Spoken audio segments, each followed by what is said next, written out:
Hey everyone, and welcome to Boston Autoblog. Mercedes Benz is no stranger to introducing new vehicles to their lineup over the last, I'd say, 5 to 10 years. This lineup has grown significantly to a point where they have a vehicle for every consumer. Today we're taking a look at the 2020 Mercedes Benz GLB. This vehicle slots between the GLA and the GLC, and I'm going to argue right here and now and say that the GLB is the true spiritual successor to the GLK. Now, if you remember the GLK, it was actually quite unique in the compact crossover segment because I wouldn't necessarily say it was a true competitor to a BMW X3 or Audi Q5. But the GLB, on the other hand, is slightly different. It has very similar dimensions when it comes to what the GLK offered. It's boxy, and it certainly doesn't look like the GLA that this vehicle is based on. But you're probably wondering, where does the GLB actually fit in this lineup? Well, it's considered a compact crossover by Mercedes-Benz, but it's officially known as a subcompact. And for this video, I'm going to consider this a compact because it's actually just 2 inches thinner and 2 inches shorter than the GLC. Then that leads me into where does the GLB differentiate itself from the GLC, and what segment and market does this vehicle compete in? Well, it certainly doesn't go up against the Audi Q3 or the BMW X1 or X2 because the GLB is significantly longer and also provides more practicality. But where it differentiates itself from the GLC is that it offers a third row. But even better, its starting price is under $40,000. So with its size and seating capacity, the Mercedes-Benz GLB only has one true competitor, and that is the Land Rover Discovery Sport, which also offers a third row and has a starting price of around $38,000, which means that Mercedes-Benz has stumbled upon a market and segment that not even Audi and BMW are competing in. So in this video, we're going to take a good long look at the Mercedes-Benz GLB, see how it differentiates itself from the GLA and GLC, and also see why, out of the 4 models that Mercedes-Benz offers with the starting price under $40,000, the GLB has become my personal favorite. Now, before we get in this review, I'd like to thank Mercedes Benz of Burlington in Burlington, Massachusetts for allowing me to do this review. The link will be in the description below so you can check out their extensive Mercedes-Benz inventory. And so, without wasting any further time, let's get right in this review. A valid argument many consumers can make when shopping for a subcompact crossover is that these vehicles could always be bigger, providing better practicality, headroom, legroom, and at the very least be perceived as a great value for the price. Luxury brands outside of Germany have been trending in this direction for quite a while. But every time you get to the luxury aspect of these crossovers, that's where manufacturers like Mercedes-Benz become the most appealing in this market. For 2020, Mercedes has taken pride in the fact that 4 models in their lineup start below $40,000. And the GLB, from a consumer's perspective, is a Swiss Army knife that literally can do it all. Starting off with pricing, the Mercedes-Benz GLB 250 4MATIC comes in at $38,600, which is a mere $370 more than its smaller sibling, the GLA. However, our model for this review has about $8,000 worth of optional equipment, to bring the total closer to $50,000. But as we've seen with Mercedes-Benz in the past, they're going to offer an abundance of features in this segment, unlike their rivals. The GLB is deceptively big considering that it's built on the same platform as the GLA, as it's 8 inches longer, an inch higher, but no wider than its subcompact relative. Interestingly enough, the GLB has a ground clearance of almost 7.9 inches, which is 2.7 inches higher than the GLA, making this crossover more off-road capable and year-round versatile while also being affordable. As a consumer, it's refreshing to see that the GLB brings its own styling and characteristics, rather than having design elements based off the vehicles it shares underpinnings with. Up front, you're met with the more squared-off fascia, which is very reminiscent to the GLK, while still retaining an urbanized and less aggressive road presence. Just like with the GLA, you can option for a sportier look with the AMG line package for an additional $2,600. With the chrome and brushed aluminum bits on our model, the GLB has a demeanor that should translate well with buyers on a budget. You'll get LED headlights and fog lights for improved illumination at night. But for an additional $900 through the exterior lighting package, you'll receive active LED headlamps and adaptive high beam assist, giving you better visibility on dimly lit roads. Moving over to the side profile, this GLB is sitting on the standard 18-inch twin 5-spoke wheels. But you can option for 19s or 20s, which will drastically change the appearance of this crossover. From this angle, this is where you see just how long the GLB is in relation to the GLA, and of course the more traditional SUV roofline to provide better headroom inside. You'll get power folding side mirrors with turn signal indicators, but believe it or not, carbon fiber side mirror caps are optional. Then coming around to the back, this is where the GLB's design was clearly inspired by the GLS, not only when you're looking at the C-pillar architecture, but also the taillight design. More importantly, just like we saw up front, it doesn't resemble the GLA in any way, and that's why this crossover is certainly appealing to a buyer who is trying to get the best bang for their buck. In true Mercedes fashion, chrome accents will surround the dual exhaust outlets for an upscale look, and overall from the rear, this is where the GLB size becomes much more apparent, and that's due in part to the boxy design language. Under the hood, the GLB is powered by a 2-liter turbocharged 4-cylinder engine that puts out 221 horsepower and 258 pound-feet of torque, and is paired with an 8-speed dual-clutch automatic transmission. This is the same engine found under the hood of the GLA, and not surprising, 0 to 60 times are right around the 7-second mark. For the drivetrain, this GLB has the Mercedes Benz 4MATIC all-wheel drive system for better utility in the colder regions of the US. For fuel economy, you can expect to see right around 23 miles per gallon in the city and 30 miles per gallon on the highway. Inside, we're greeted by power-adjustable heated macchiato beige leatherette seats for both the driver and passenger, with both front seats being 3-position memory for added convenience. Unlike the exterior, you'll notice many similarities with the GLA, as the interior layout is pretty much identical. In front of you, the optional 10.2-inch digital gauge cluster brings a futuristic and high-tech feel to the cabin in the GLB, and by using the buttons mounted on the steering wheel, you can scroll through a variety of information, from your navigation to gauge cluster layout, and of course, you can change the music you listen to without using the infotainment system. Continuing on with this clean and user-friendly interior design, you have a 10.2-inch touchscreen with Apple CarPlay and Android Auto compatibility. As we discussed with the GLA, you will have a trackpad and quick access buttons to get you to different menus quickly and efficiently, while also encouraging you to keep your eyes on the road rather than being fixated on the touchscreen. Resolution and responsiveness are good, and with the trackpad setup, it's far superior to similar systems we see from Lexus and Acura. We could probably spend 30 minutes going over all the features and information that's presented to you from this screen, as Mercedes-Benz has one of the more extensive user interfaces on the market today. With this GLB having the parking assistance package, you'll have a variety of camera angles to choose from, with the 180-degree front and rear view, a side view for all 4 wheels, a top view, and of course, the rear backup camera with trajectory, giving you confidence and peace of mind when parking this crossover. Below, you'll find the buttons for the dual-zone climate control, which can be found beneath the air vents. As mentioned earlier, the dashboard layout is very user-friendly, and the lack of button clutter keeps the interior looking clean and simplistic. As we look down towards the center console, an optional wireless phone charging pad not only adds a bit of convenience, but provides a cubby for your smartphone.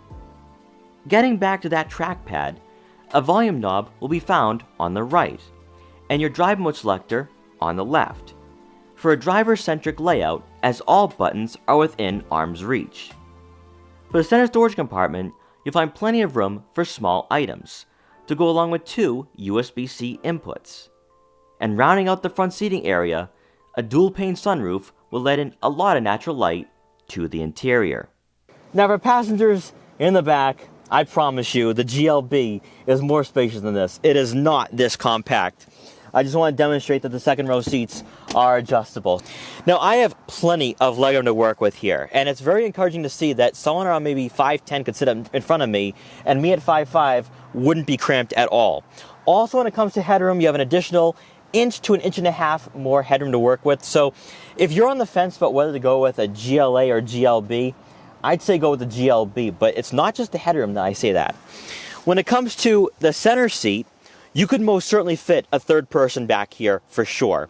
I felt as though with the GLA that if the middle hump was not very aggressive, you could still fit a third person, even a subcompact crossover, because the shoulder room is pretty spacious. You have a lot of shoulder room to work with here. And I have to say, I think if you had 3 kids back here, they'd all be comfortable. They most certainly would not be cramped at all or claustrophobic. So right around the time the dealership started reopening in Massachusetts, I went to Mercedes Benz of Burlington to check out the GLA and GLB because they were vehicles I really wanted to check out and see how they differed from each other. And the GLB really impressed me because you could fit a third person in the center. Now, if you don't necessarily need the third row, this is perfect. If you're looking for a vehicle that's very spacious and practical at around $38,000 to start off with, I think that this is one of the best vehicles you can find in this price range. And then on the driver's side, I adjusted the seat to someone of my height around 5'5", and I have plenty of legroom to work with here. So in my mind, the GLB, where it fits in the automotive industry and in the crossover segments, is that if you're looking for a luxury crossover that's spacious, that you can have 2 additional passengers in the third row, and you're just looking for a great daily driver and a great vehicle that you might take on road trips to New Hampshire or Maine or to the mountains to ski and snowboard or check out the leaves change, then I think the GLB is most certainly a great option to go with because the value for the price is certainly better than any subcompact crossover in this price range. Also back here, you will get 2 rear air vents to go along with 2 USB-C inputs and a 2-pronged plug outlet. So if you have a laptop or an iPad, you can sit back here, relax, recline on a longer road trip, and get some work done or watch some YouTube videos. And then rounding out the second row seats, you will get a center armrest with 2 cup holders. Now coming around to the back, you will get a power lift gate. And inside we have the third row seats folded down just to show you what you can expect to receive with a 2-row GLB. And inside you're going to have right around 20.1 cubic feet of rear cargo space. Now that's about a 4.5 to 5 cubic foot difference compared to the GLA. So out of the 2, the GLB is definitely the more practical option. Then with the second row seats folded down, that space more than doubles in size to right around 61 cubic feet. So this vehicle is most certainly practical, and when you consider it at the price range around $38,000 to start off with, it's a better option to go with than an Audi Q3 or a BMW X1 or X2. Now, how much room can you expect to receive with the third row seats up? And that's where it gets a bit interesting, because then you got to start asking yourself, what do I prioritize more? Do I prioritize seating capacity or do I want practicality? Now, I am going to say that you could most certainly fit smaller kids in the third row. That is not a concern at all. It just comes down to the practicality aspect because you get around 5 cubic feet of room with the third row seats up. So if you don't necessarily need the extra 2 seats in the back, I would definitely recommend going with just a 2-row GLB for the extra practicality. Also back here, you will have a little cubby area with some netting. So if any smaller items such as water bottles, you can leave them right there and they'll be just fine. Now, also equipped on this model but not installed is a rear cargo cover, which will keep all your valuable items out of sight. So if you're like me and you have camera gear and you don't want to have someone peek in and see what you have, installing that would definitely be a wise decision. And then once you're done, just press the button and the lift gate will close automatically. All right, so let's take the Mercedes Benz GLB out on a test drive to see how it performs and how it compares to the GLA that we had test driven about 2 weeks ago. So what you're going to notice immediately if you are comparing a GLA to a GLB and you take them out for a test drive is that the GLB has a much higher seating position. So compared to the GLA is very, not going to say car-like, but it's definitely a subcompact crossover for sure. You definitely feel a little lower to the ground. The GLB, on the other hand, your seating position is a lot higher, and to me, I feel as though that I am in a true compact crossover, and that's also due, in fact, to the headroom that you have. So you have a lot more headroom up front than you do in the GLA, and it gives you this perception of being in a much bigger vehicle. So for the time being, we are in comfort mode, and this is really where I'd have this vehicle. Really, for the most part, at all times, I feel as though the sport mode in a GLB 250 is kind of unnecessary, just because it holds the gears very well. It can rev a lot higher, but I think for most consumers, it would get very annoying after a few minutes. Now, as we talked about earlier, interior layout is no different than the GLA. You still have the infotainment system that's really integrated into the dashboard very well. It's not in my line of sight, which I love. A lot of brands, I talked about this a few times, that a lot of brands have the infotainment system right at eyesight, and it grabs your attention way too much, where this blends right into the dashboard. All right, so let's get on the highway very quickly. Gonna put this in sport mode. Steering tightens up. Very interesting. There's not as much body roll that I experienced in the GLA. You get up to speed very quickly, and that's actually rather impressive. Now, of course, 0 to 60 time is right around 6.8 seconds, so you're not going to be blasting by other people on the highway like you would in a sports car, but I'm actually rather impressed just from the standpoint that body roll isn't as bad as I thought it would be, just because the GLB is a little more squared off. So that's a great sign. I definitely feel planted to the road, which I was not necessarily expecting, because the GLA, the turning just didn't feel as tight to the road as this.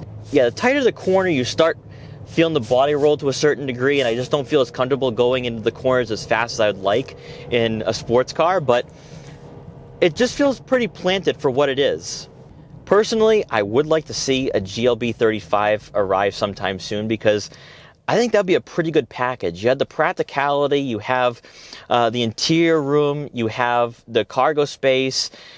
I think having a sports new suspension in a vehicle like this would actually be pretty cool. It's what we lacked with the GLK. So as I talked about with the Mercedes Benz GLA, I do have an onboard assistant.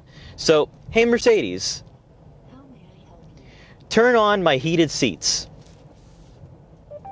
I'm switching on the seat heating. And now I got heated seats, which is perfect for an extremely cold day in Massachusetts and for November. 39 degrees, you got wind speeds around 40 miles an hour. I don't know if you guys noticed in the shots that I got of the exterior of the GLB, but it is freezing out there. So definitely like the fact that I have an onboard assistant that will take care of me. But what else I like too is that from a safety standpoint, and I like seeing this with the German manufacturers, is having these onboard assistants, because you can keep your eyes on the road at all times, and you don't need to worry about focusing on the dashboard layout, turning on buttons. I like the fact that there's a lot of simplicity with that, where you can just say, you know, hey Mercedes, and you can get anything you want done, such as turning on your climate control settings or your heated seats, or if you have ventilated seats, you can do that too. The thing with the GLB though is that it's very practical and fits the price range very well. The fact that Audi and Mercedes-Benz don't have a vehicle that competes with the GLB really gives Mercedes-Benz a step up over other brands, and really we only have one other competitor in this segment that comes close to the GLB, which is the Land Rover Discovery Sport. And I have to say, for a lot of frugal shoppers, and I understand where Mercedes-Benz is coming from, where they want to reach out to younger buyers, millennials, such as, you know, people around maybe 30, 35 years old, the GLB is perfect because you have a lot more practicality than you would with a GLA. You have the price range of a GLA, so this is about maybe $400, $500 more, which is just insanity to me. I would expect this to be about maybe $1,000 to $2,000 more, but it's not. And then when you compare it to compact crossovers, it's about $4,000 to $6,000 more affordable. So the fact that you can get a third row, you can fit 7 people, and really this vehicle is very close to compact crossovers in terms of size, and you're paying $6,000 less, that's actually rather impressive. And I think that, you know, Mercedes-Benz has a winning formula on their hands with this vehicle, because you look at the practicality sense, you look at the size of the vehicle, and when you're paying the price of a subcompact crossover, but you're getting dimensions closer to a compact crossover, it's very hard to pass up on that.